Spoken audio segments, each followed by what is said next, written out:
It's the Locked On Podcast Network, your team every day. You're Locked On NHL, your daily podcast on the National Hockey League. Part of the Locked On Podcast Network, your team every day. Hello and welcome to a special edition of Locked On Presents. I am joined by a few hosts from Locked On NHL, and we are here to talk roundtable style about hockey's toxic culture. My name is Erica Lindsay Ayala. I am the host of Locked On Kraken. I am joined by Ann, Rachel, and Jay. And you are representing Locked On Predators. How are you today? I'm doing great. Erica, how are you? I'm doing well. Thank you so much. Looking forward to when our two teams duel it out again. Maybe we'll get another Seattle Kraken win. Maybe. Rachel, how are you? I'm doing well. Fantastic. Dave Haxtell, goatee hacks. I don't know. Evil Dave. He's Evil Dave. And Jay, it's good to see you again, Jay Forster. We have talked plenty of time, including about inclusion in hockey. So always glad to have you here. We'll see what the fate has in store for the Kraken versus the Blue Jackets next go round. Yeah, maybe it's your turn to win in overtime. Here's hoping. We need all the wins we can get. But again, joined by some hosts here, we are going to talk about a pretty heavy topic. Wanted to start off just first, seeing how everyone's doing a check-in. But Rachel, you are going to take us through a timeline of events. We are going to be talking, just a trigger warning, about the events happening around the Chicago Blackhawks organization in particular. So Rachel Donner of Locked On Flyers, going to have you get us started. Sure. So in May, a former NHL player who was then known as John Doe 1, we now know is Kyle Beach. He sued the Blackhawks for negligence related to incidents where he claims he was sexually assaulted by a video coach for the team at the time, Brad Aldrich. And Kyle said it was a non-consensual circumstance, and Aldrich denies that to this day. Then in June, a person who was a high school student at the time in 2010 sued the Blackhawks related to Brad Aldrich because he was assaulted by Brad Aldrich later on, and Aldrich had gotten the job indirectly through a recommendation that the Blackhawks had written for him. Later in June, according to TSN and confirmed by then Blackhawks skills coach Paul Vincent, it was confirmed that a meeting had in fact taken place after Kyle Beach had reported the incident. That included Paul Vincent, then GM Stan Bowman, team president John McDonough, VP of hockey operations Al McIsaac, Kevin Cheveldayoff, and mental skills coach as well, to discuss the allegations. It was in the midst of the playoffs, and that Paul Vincent had suggested that they go to the police at the time, and that was not followed up on.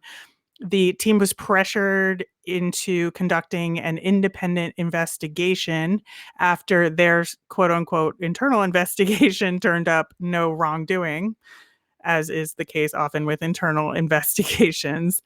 And then the results of that investigation by an external law firm were released in the last week of October of this year that basically implicated everybody in that group meeting, saying that they ultimately decided that the playoffs were more important than dealing with this incident in the moment, and that they would kind of table it until after everything was over. But then they basically didn't do anything, and they let Aldrich walk away, and his name was etched on the Stanley Cup. And it was looking real bad for the people in that meeting. And then sort of as a result, after the report came out, there were some resignations that came from it. So Stan Bowman and Al McIsaac were kind of forced out with the Blackhawks. And then Joel Quenneville, who was also in that meeting and was the coach of the Blackhawks at the time, was forced to resign as head coach of the Florida Panthers.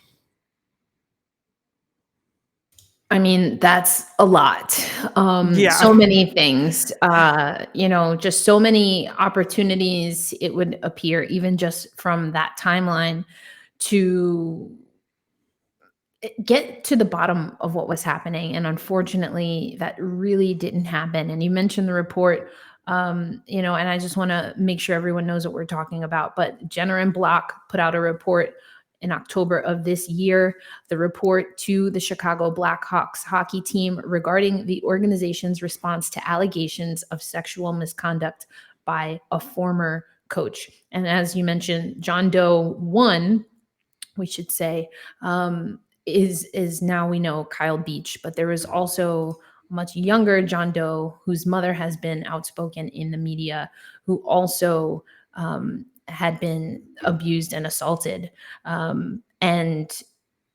Brad Aldridge. And so, Ann, I wanted to have you chime in for a moment here, because I know that in some of the conversations that we as hosts of as part of the Locked On Network have had, we've all shared our different experiences and reactions to what was happening.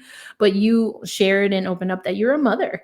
And so hearing John Doe 2 and his mother speak out, and some of the things that the family overall has been dealing with seem to resonate with you. And so if you could just maybe share some of that perspective with us and for listeners.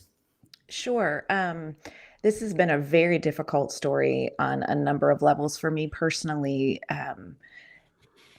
There was an interview with Rick Westhead with John Doe 2's mother, and listening to that interview, she shared from her perspective what the experience was like watching her son go through this experience and him coming forward and the after effects of this experience.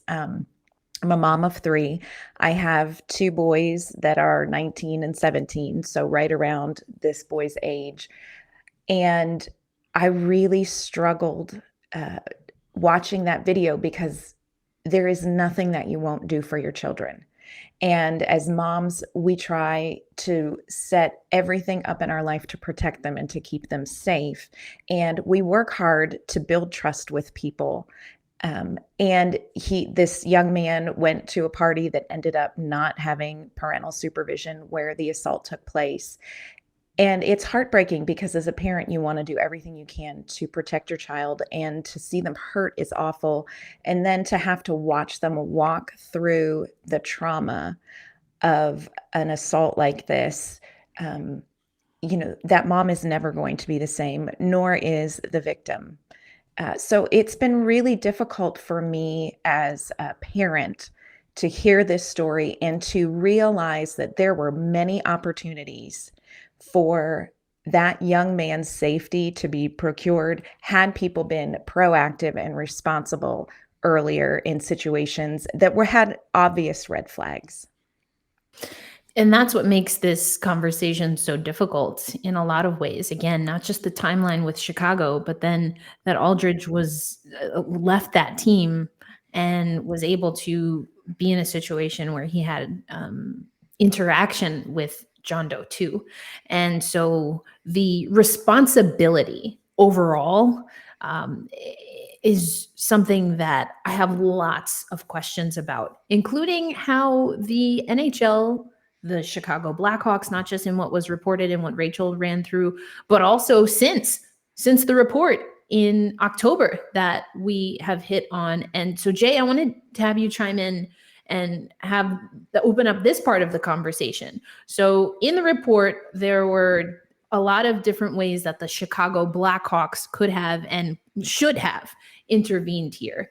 But we're also now left to question, where was the NHL in all of this? And since the report and since some of the reporting on the report, We have seen Gary Bettman not only hold a press conference, but even as we're recording this, the Hockey Hall of Fame induction ceremony just happened, and Gary Bettman publicly again made some comments. So Jay, can you keep us or just kind of bring us up to date on how the NHL has responded, and then what are your thoughts about the NHL's responses?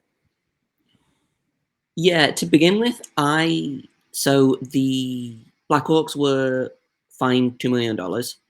Obviously, Bowman, McIsaac, and Quenneville ended up losing their jobs over it. I disagree with the fact that they were allowed to resign, but I kind of understand why, because I talked to Sarah Avampato, host of Locked On Kings. She does workplace investigations for her day job, and she talked a little bit about, in contracts like that, she would put money on there being, some kind of clause that says, if you fire me, you owe me the rest of the money, or you owe me a payout or whatever. So by allowing them to resign, the team doesn't have to pay them anymore. So all of that kind of came out. I was surprised that we got that much. Frankly, I was expecting, oh, well, it was 10 years ago and clearly they're different people, so they should get to keep their jobs, et cetera, et cetera. And then kind of on the back of that, Bettman did a kind of press conference / media availability where he talked a lot about how, the Blackhawks failed both Kyle Beach and John Doe too, and talked about how he supports the victims and offering, he made a blanket statement to help victims of sexual assault or abuse, and then turned around and when he was asked, are you going to pay for therapy or for health insurance for John Doe too, who is still, suffering this horrific kind of psychological backlash as a result of being assaulted as a teenager, he was like, well, I would need to know more about the case. And I'm like, well, what? Like, there was a 107-page report. Like, what more investigating do you really kind of have to do about this? And since then, it's kind of come out that, okay, the NHL has said, we're going to leave that to the Blackhawks to decide whether or not they should pay for John Doe 2 to get therapy. Blackhawks have said, yes, we'll pay for both him and Kyle Beach's therapy. And, we are committed to making a difference and making it better. And kind of what they're saying publicly and what they're saying privately are very different. So Rick Westhead, who, by the way, shout out to Rick Westhead and Katie Strang, both of whom have done a phenomenal job reporting on this when, national media was just not paying attention. It was, I think,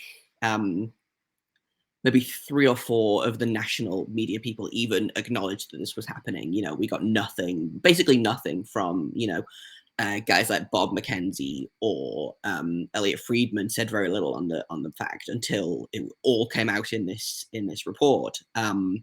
But, phenomenal reporting from Rick Westhead and Katie Strang and some of the Blackhawks reporters as well. I thought did a really good job reporting on this.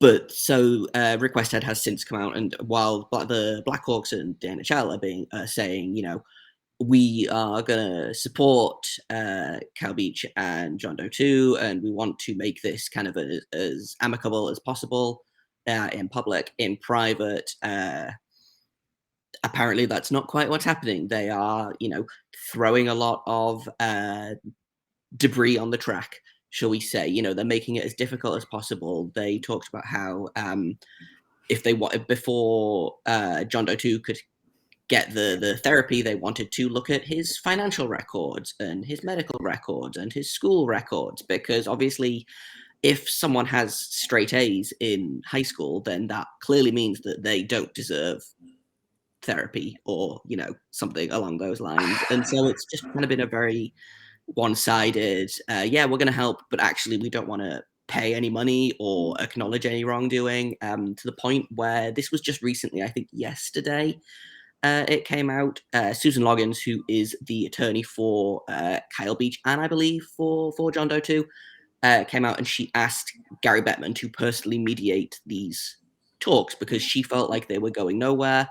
And I believe as of earlier this afternoon / morning for you guys, I'm a couple hours ahead of the news cycle over here.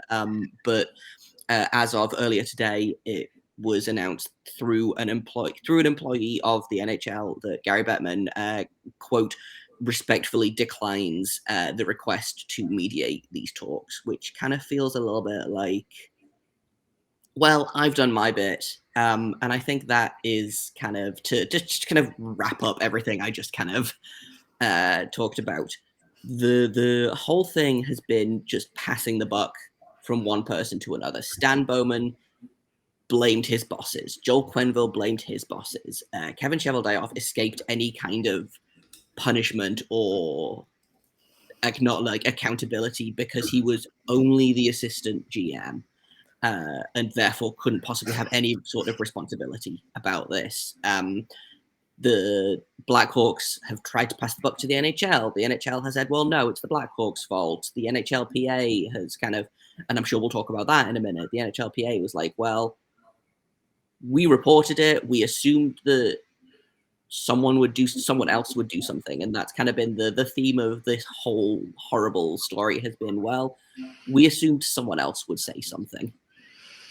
Yeah, and it's just like long, deep sigh, like to all of it. It's. I almost want to use the word unbelievable, but as we're going to talk about and why we've entitled the roundtable as we have, like this is a toxic culture, and unfortunately, this is the latest in a long line of things where we've seen hockey and certainly the NHL miss the opportunity at minimum miss the opportunity to create a safe environment, a professional work environment, and to be upfront and forthright with the fact that there are people that are perpetuating a toxic culture. But one thing that I was thinking about while Jay was talking, and I want to open this up to the group, is and I want to be careful how I say this because of why we're looking at report cards for John Doe too. But I wonder if y'all have any thoughts on the difference of the conversation when it was John Doe and a 107-page report versus Kyle Beach and a 107-page report. Has there been a difference throughout the timeline that Rachel walked us through? Yeah, 100%. And this was, again, I believe it was on the Steve Dangle podcast. Request Head was on there, and he talked about how, when, when Luke Prokop came out, which I'm sure we're going to talk about in a minute in terms of, hockey is for everyone, et cetera, et cetera. The response was incredible.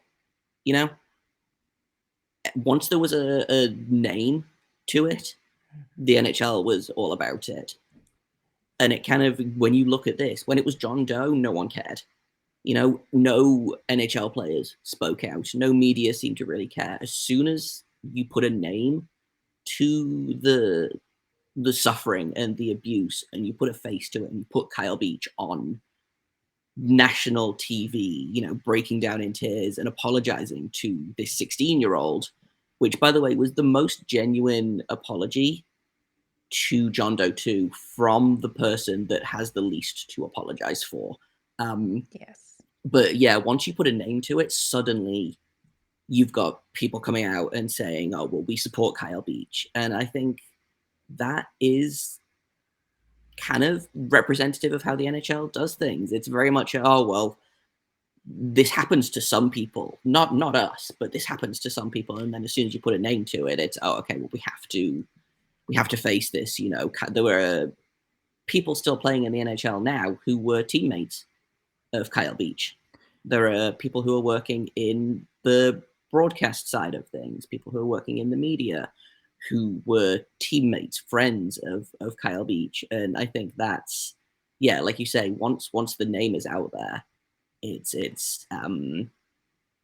impossible for people to not talk about it. And I'm going to let someone else talk in a minute, but just kind of on the flip side of that, now that Kyle Beach has been named, I hear very little about John Doe too, and that's not okay, because just because he doesn't want to tell the world his name doesn't mean he is less deserving of kind of the support and the love the majority of the hockey world has shown Kyle Beach since he kind of told his story.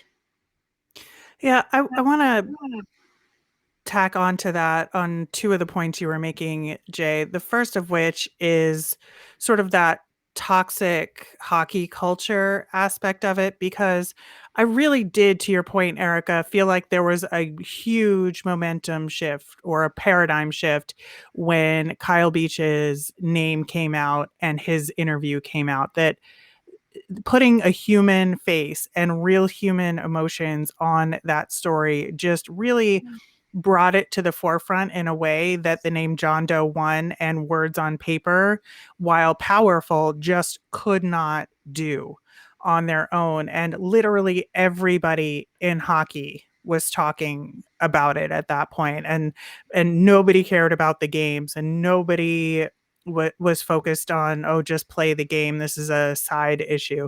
Everybody was focused on Kyle and his story and what can we do to help him and support him and people who could potentially be in his position in the future. And then I hesitate to use the word enthusiasm, but the focus definitely dropped when the interview of John Doe 2's mother came out, which to me was equally as powerful and equally as damning, but yet the focus, at least from my little world of hockey Twitter, was not there in the same way. And it was, I think, equally as upsetting that it wasn't there in two ways. Number one, the media focus, where it was like all of these other media outlets had jumped on the Kyle Beach story, and maybe just the usual suspects were continuing to follow the story and have continued to follow the story. It's really only a few reporters that have followed up in the last couple of weeks. The other aspect of it with the toxic hockey culture is that you look at the players who were on the Blackhawks or around the Blackhawks at the time who were interviewed after Kyle Beach's interview came out. Your Jonathan Taves, your Duncan Keith, other players who were there at the time, apologetic, in terms of what Kyle Beach went through, but also defending Stan Bowman. I mean, Jonathan Taves defending Stan Bowman after that interview came out was one of the most egregious things of cognitive dissonance I have ever seen. But that's so it was absolutely something that you are not surprised by, given how anytime things like this come up, whether it's an issue of racism or homophobia or transphobia or something in the world of hockey, everything closes in.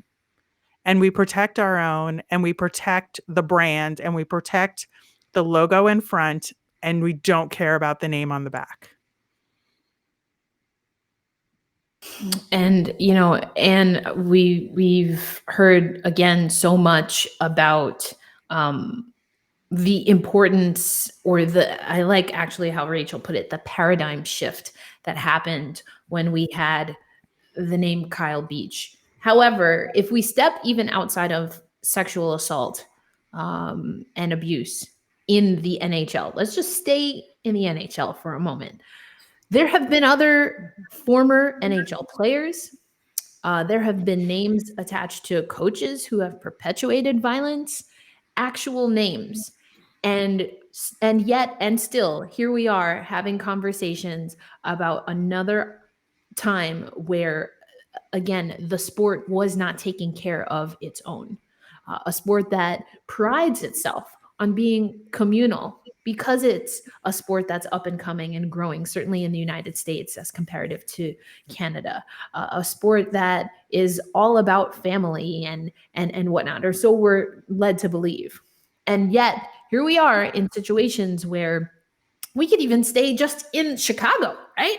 And how Chicago, as I came into the network on the hockey side of things, Chicago opted to have a entire stage full of women who apparently they just hired. I had no idea that half of those women were in the organization. Don't recall getting a press release on it either, but had an entire stage of women there. Why?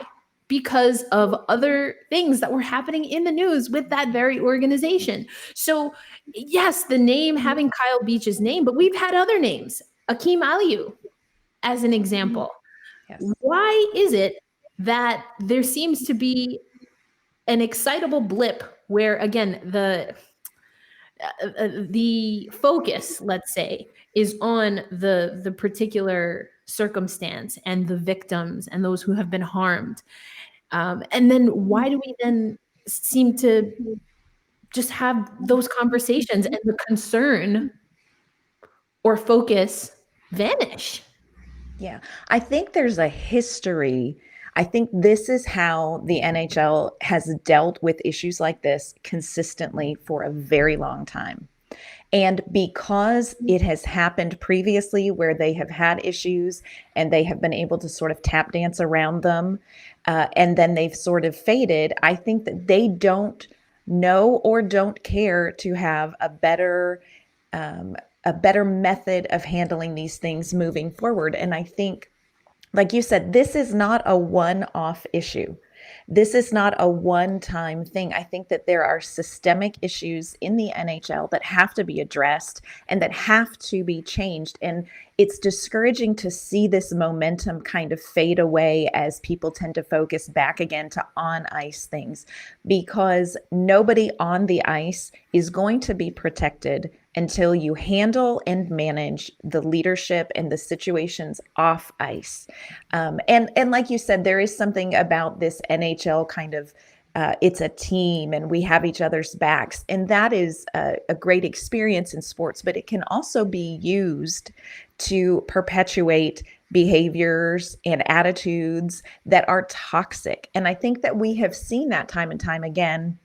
And there has to be a point in time. There has to be a tipping point with the NHL, with the fans and leadership where they say, really, enough is enough. And I think what fans and finance is willing to overlook, the NHL is willing to allow. Because in the end, this Chicago Blackhawks, this specific experience is all about winning the cup over following our conscience. It's cup over conscience. And when we allow that to continue, and it has, I mean, this is not a one-time issue. When we allow that to continue and do not hold the NHL and its leadership accountable, this is going to perpetuate. And it's difficult because there are voices in the sport itself who want change as well.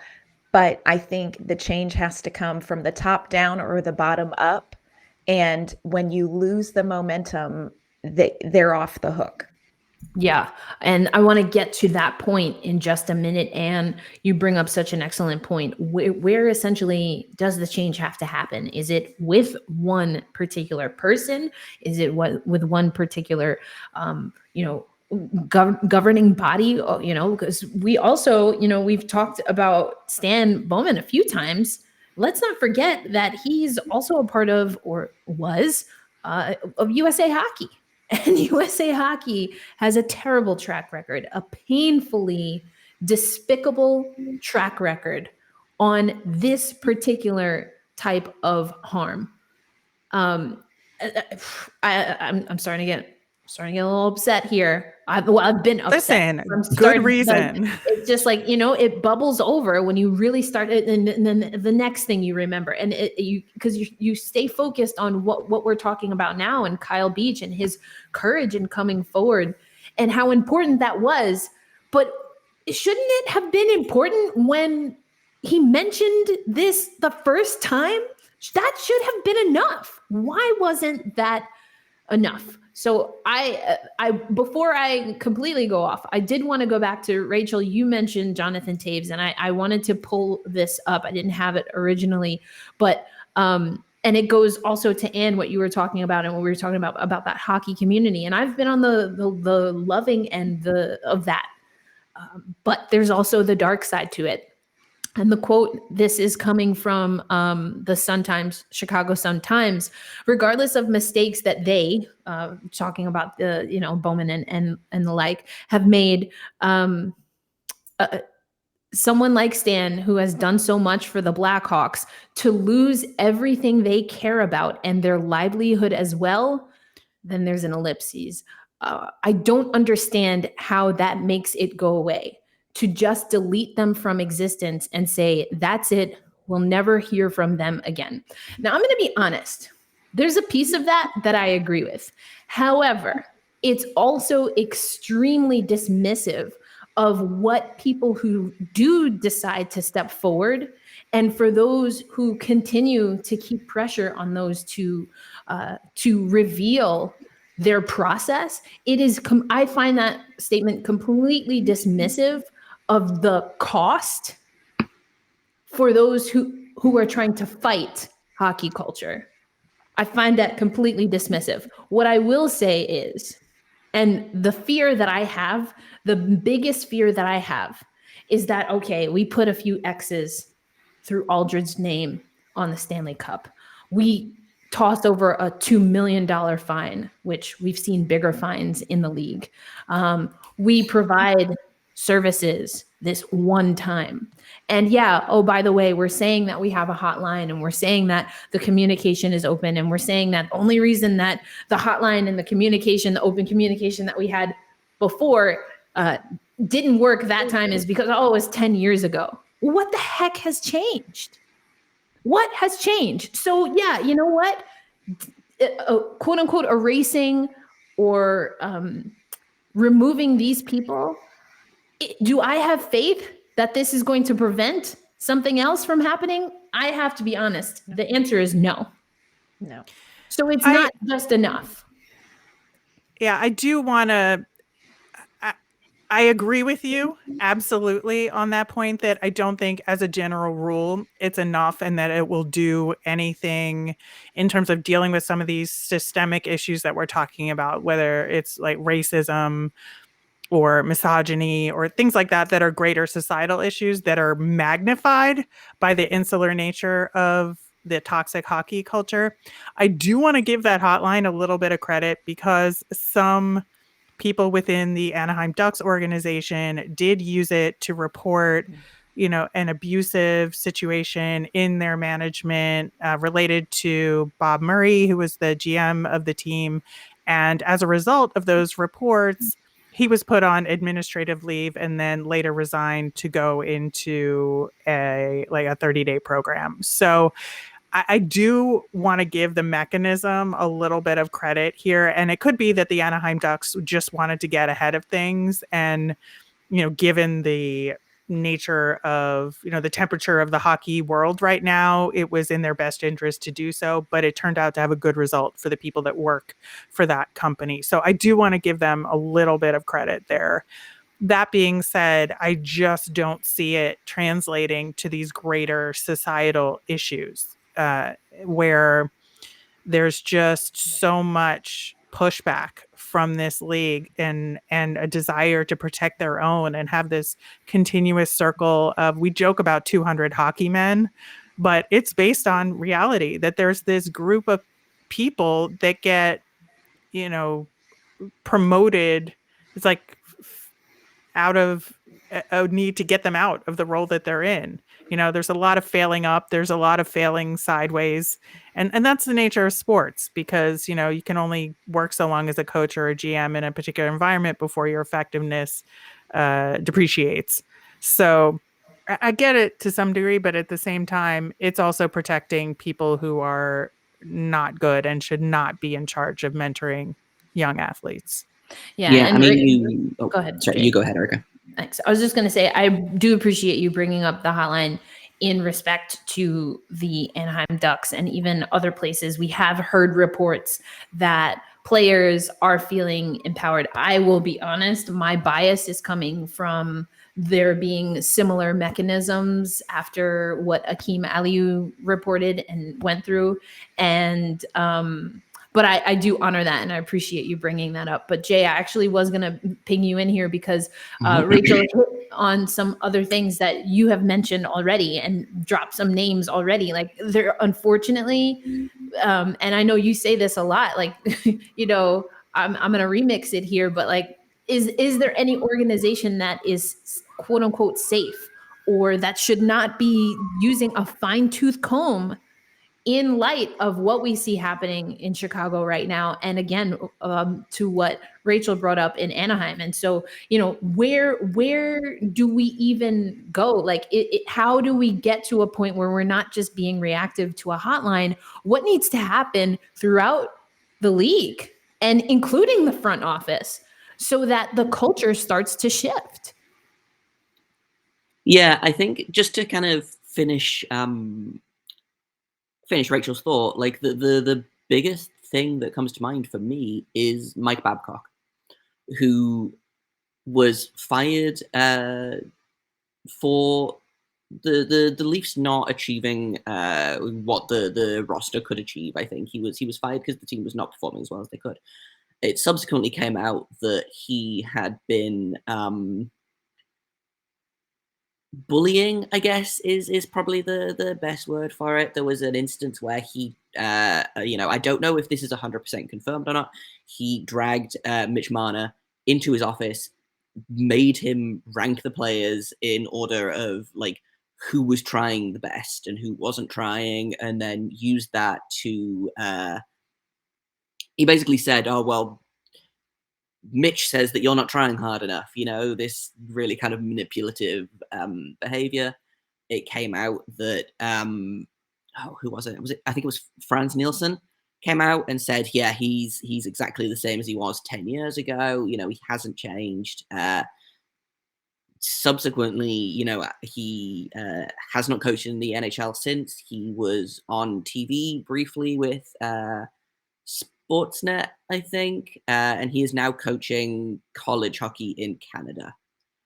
Because if there's someone that I want in charge of a bunch of impressionable teenagers and young adults, it's Mike Babcock. And then just recently there was a piece in the mainstream media that talked about how he's changed and he's better and he should get a second chance in the NHL. And even within that article, he was like, I still don't think I did anything wrong, but if I did, I'll apologize. And I'm like, okay, well, A, not an apology.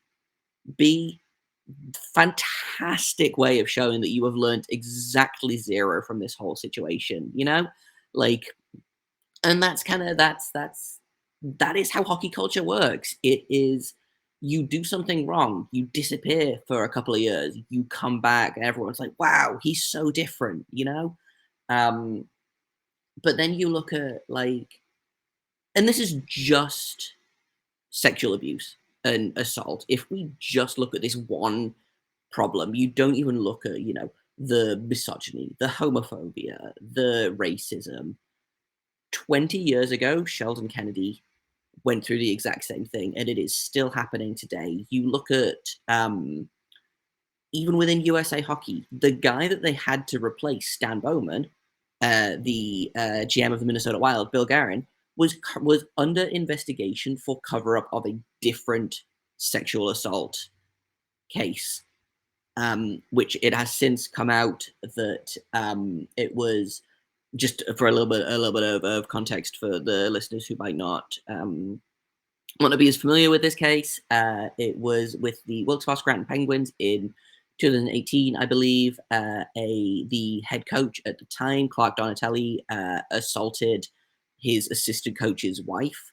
And then when the assistant coach brought this to Bill Guerin, who was the assistant GM of the Pittsburgh Penguins at the time, I believe, he basically was like, okay, well, don't say anything. We'll just get rid of him, but don't tell anyone. And, years later, that's kind of come out, and the assistant coach, Jared Scaldi, and his wife have filed a lawsuit, which was settled, I believe, by the Penguins. They basically accused Guerin, Lemieux, Ron Burkle of covering this up, and they were suing. And then as recently as a couple of days ago, I think, it was announced that Clark Donatelli has been indicted on 4 counts of sexual assault. And that is just within the past 6 months. These cases have all come out. Then you look at, Bob Murray. You look at Akim Aliu. You look at, I could go on and on. I was talking to a friend about this the other day, and and I think I've said this before in kind of our conversations. There's an urge in sports to be like, well, my team would never do that. There's an urge, especially with this Blackhawks case, to be like, well, of course it's the Blackhawks. Look at the logo. Look at how they handled Patrick Kane in 2015. I understand this urge to be like, well, obviously the Blackhawks mishandled this, but my team would never. And then you look at, Bill Guerin, Mike Babcock, Bill Peters, Joel Quenneville, Kevin Cheveldayoff, Bob Murray. That's 7 NHL teams now. And it's not like your team would, your team will, your team probably has. This is not a Chicago Blackhawks problem. This is a problem with the sport. The sport is set up. And again, this is kind of going back to what Ann said earlier.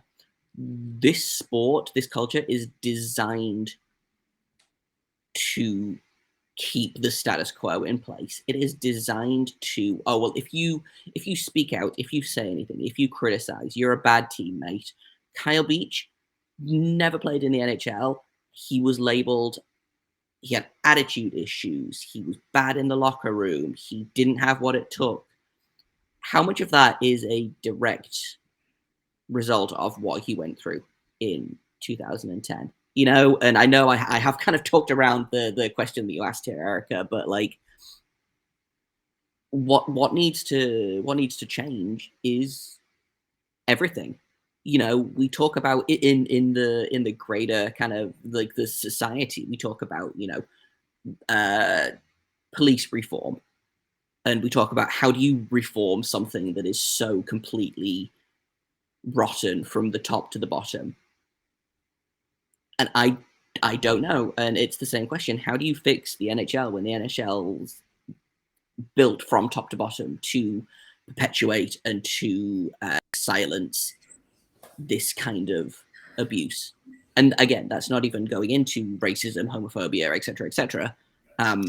Yeah, I'm actually really glad you said that, Jay, because I was attended an event for the 1619 Project, which critical race theory, cover your ears. Anyway, it's a podcast for another day. Anyway, okay, moving on.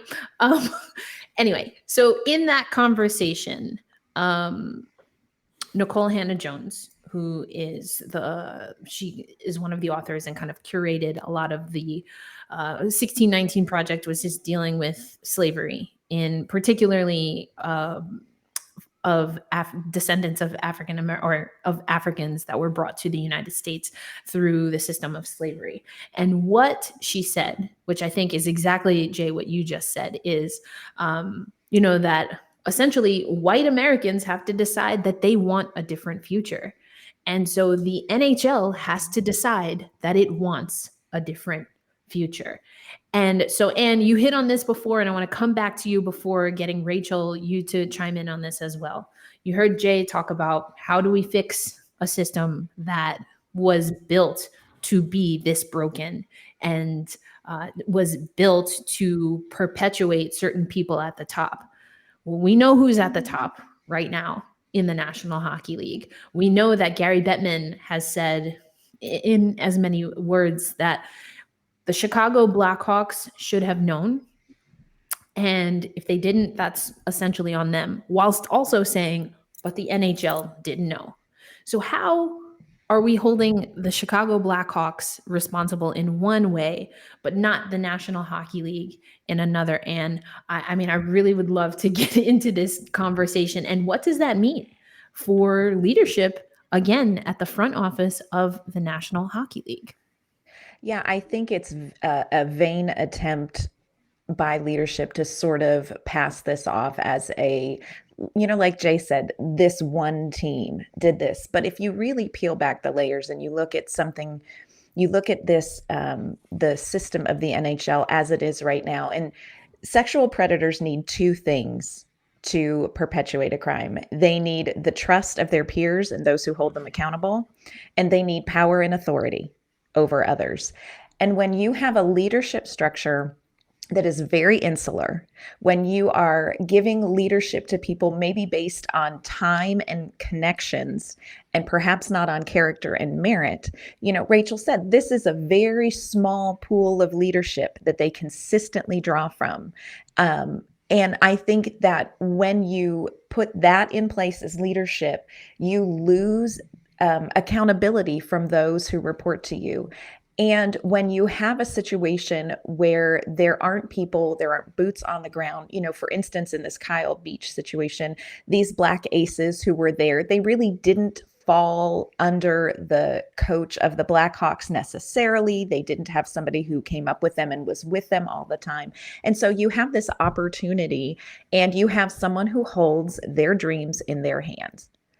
Aldrich is, claimed to have told Kyle Beach, I have your future in my hands. When you have such an insular situation, it is absolutely somewhere where problems like this are going to thrive.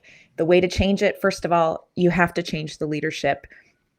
Gary Bettman has handled this like a lawyer, not like a leader.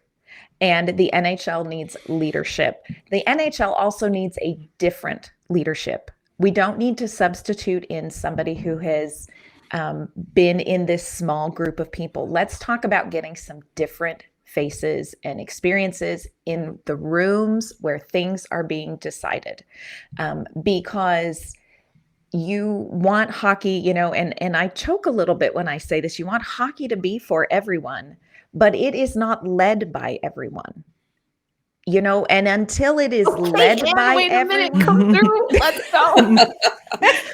But until it is led by everyone, it will not be for everyone.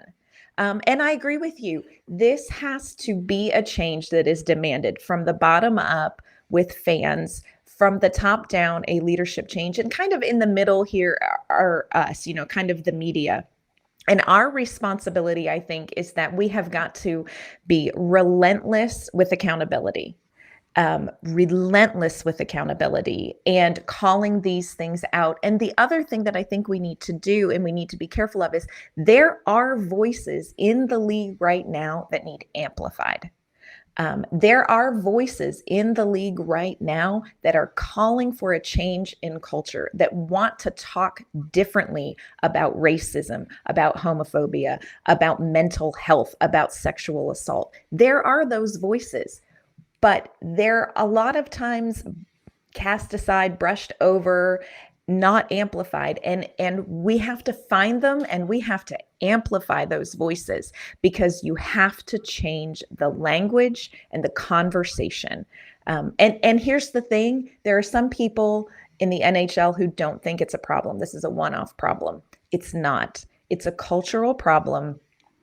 And we have to not be afraid that this is going to turn the sport that we love. I love hockey. I came to hockey much later in life. And I want to bring people into hockey. The way that it operates now, I have to be mindful. I have a friend who is a sexual assault survivor, and I had this moment where I had to think to myself, is it okay to invite her to a hockey game? Now, she will love the experience and she will love the sport, but when she hears stories like this, what will that do? And hockey needs to be better than that, and it can be better than that, but it has to change. Wow. I mean, if my mic wasn't attached to a stand, it would be dropped on the ground. On the floor. Done. Just done. And you said nothing but a word right there, including talking very openly and passionately about how much you love this sport. And I think we all have our origin stories, right? I also came to hockey later in life. and came through, quite honestly, Black women. Like, like you couldn't have told me when I was going to my first handful of hockey games that Black women in particular weren't in hockey, because that's all that I saw. Yes. But what I've learned, and I've actually had Katie Strang on Locked On Kraken, I wrote a story about, at the time, a New York Rangers rookie and an unfortunate experience that he had. I wrote that story, and that was already common knowledge. It had already been addressed by the organization. But by simply mentioning that incident, with Keandre Miller, where the N-word was typed into a chat that was like a Zoom call that was sponsored by the New York Rangers, by simply mentioning that, I had so many questions that were asked of my reporting, of whom I spoke to. Did they really say that? That was just for something that the Rangers already knew about. I can't imagine having to report on things like Katie has, like what Kyle Beach has disclosed. And so, Rachel, I want to remix a little bit of where Ann left us as far as her passion and her love for hockey, and questioning if she can bring people in, knowing some of their, quite honestly, triggers. But let's think about it this way. We're all hosts of a hockey podcast. Has any of what has happened changed how you approach talking about hockey on your hockey podcast, Rachel? I think so. And I think I want to kind of merge what Ann was just talking about, what you were just talking about, Erica. And, I think the thing that has been a real touchstone for me is when Black Girl Hockey Club came up with the Get Uncomfortable pledge. And it's something I use in my daily life, I've got to be honest. When I read things that, make me take a step back or make me, feel, a certain way in my whiteness. I think that it's just been so helpful for me to be able to use that, to sit in being uncomfortable for a moment when something threatens, the sanctity of this sport that I do love in the same way. And I'm somebody that loved the sport from in the womb. And I've been, a hockey fan for,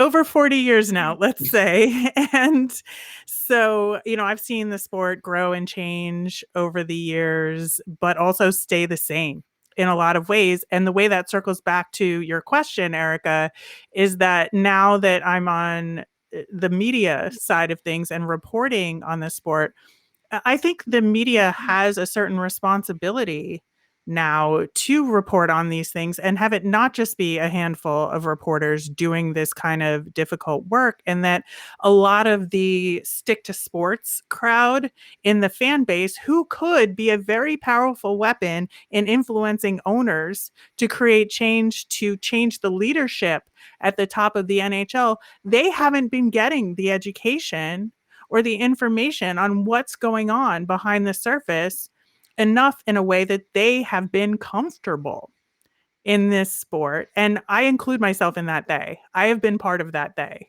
who has been comfortable in this sport. But the more that I learn and the more that we dig into these things and get good reporting and not fall victim to the media access culture that takes place in sports of, you have to say nice things about the team and you have to say nice things about the people. Otherwise, you don't get the access to the interviews. You don't get access for your quotes. Therefore, you can't get clicks. And, it's this vicious cycle that goes from the media to the organization, to the leadership, to the fans. And that's what needs to get broken down. And so it absolutely, I sit in that uncomfortableness every time one of these incidents comes up, and I want to talk about it because I want to make sure that I can show that I am not afraid to talk about these things, and that if we are all changing our attitudes and unafraid to talk about these things, that changes the culture. And Jay, same to you or for you. I mean, have you given any thought to how any of what we've talked about today, or what has been reported regarding the Chicago Blackhawks specifically has impacted how you enjoy hockey personally, and then also what you bring to your podcast? I think yes and no, because just like as a little bit of a kind of context for how I came to hockey.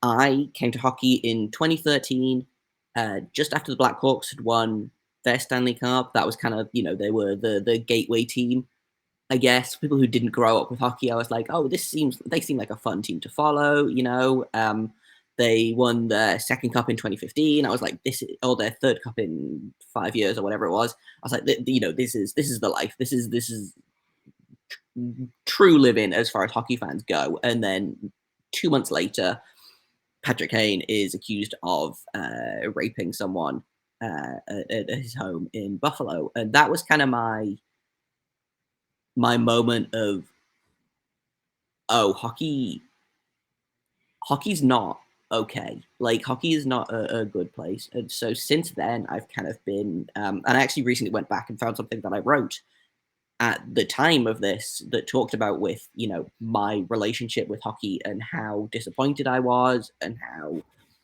the sport is set up to fail survivors and people that speak out. And so I don't think like this specific case has necessarily changed how I report on hockey. I think because it's always been at the front of my mind with this sport, and I think that's something that like the people here on this roundtable can kind of really relate to. We are women of color, we are women, we are members of the LGBT community. We have always been able to see this in a way that I think the like cis heterosexual white men haven't. Yeah, I mean, that's real. That is very real. And again, it goes back to when I was talking about what, Nicole Hannah Jones was saying. It's going to take hockey deciding that hockey wants to change. But Ann, I know you done dropped the mic on us once, but I wanted to give you an opportunity just to circle back regarding specifically the Locked On Predators podcast. You talked a little bit about your fandom, but have you thought about, or have you already made adjustments to how you cover hockey because of the conversation that we're having? Yeah, I think there's a moment where you feel sort of the dissonance between, it's my job to come on and talk analytics and players and breakdowns, and I need to do it in a way that is engaging and entertaining. But I also feel the need to, it's difficult because this is something that I love, but it is broken, and it has to, the only thing that hockey can do right now is continue the way it is or change. And I want so desperately for this sport to change. And I see there are people in the sport who want it to change, and there are great opportunities for growth. And I struggle to find the balance between just losing my ever-loving beep when things like this continue, when we see these patterns again and again, and watching the NHL leadership kind of stonewall in this situation when here is your opportunity and they are missing it. And so it is a struggle. I'll be real honest with you. It is a struggle for me sometimes to know that I want, my heart for this job that I have is to invite people into hockey because somebody did that for me and I fell in love with it. And I want it to be a sport where everybody can come and enjoy it. But it's this hard place of I've got to say some hard truths, and I've got to check myself, and I have to make sure that I have to make sure I'm doing what's best for everybody when it comes to hockey. And sometimes that's really hard personally, because honestly, I think there is still this culture of you get access when you're nice. You get access when you don't rock the boat. And here's the thing, there are nice, good stories, and I love to tell those, but not to the exclusion of speaking some truth. And it's not always easy every day. Oof, another ain't none but a word there. And listen, Jay, you got into it a little. I don't know all the ways that all of us identify, but I can speak for myself as I think it's safe to say, the most melanated person on this particular roundtable. That, and I want to be careful how I say this too, because, respectfully, I'm not fitting to give out gold stars where they're not deserved. But what I will say is that, and again, I cannot relate to being sexually abused. I'm very thankful that I have never had that be part of my story. I can relate to things that are out of my control, making me a target for someone else, and for someone else feeling that they can use that power. And what I can relate to is, without the support, without people who don't look like me believing me, that my time, not just in hockey, but in a lot of other spaces, would have been short-lived for any number of reasons. And so the reason that I want to say that to all of you in particular is because showing up, all of us showing up for those, whether we directly identify the way they do or not, is critical for making the sport better. Because again, thinking about whether it was the story that I talked about, that I wrote, or circumstances that I've had, the onus is always on me, or it feels as though the onus is always on me, or someone who has come forward about harm that has been perpetuated in the hockey community. Once people know about our story, then we have to continue to tell it, and we have to prove that this is still a harmful place, instead of people who have power, people who have privilege in hockey, stepping into the light and taking the reins at the appropriate times to make sure that people don't have stories to tell. So I just want to offer that to you all, and to anyone else who's listening, certainly to our producer, the man behind the curtain, Sean Woodley, who's helping us out here. But for Ann Kimmel from Locked On Predators, Jay Forster from Locked On Blue Jackets, Rachel Donner from Locked On Flyers, and of course me, Erica Lindsay Ayala from Locked On Kraken. We want to thank you for listening to this very difficult, uncomfortable, right, Rachel, at times conversation, but absolutely necessary conversation. And we hope that this is just one of several more that we can bring to you as part of the Locked On NHL podcast network, and of course the greater Locked On podcast network. Thank you.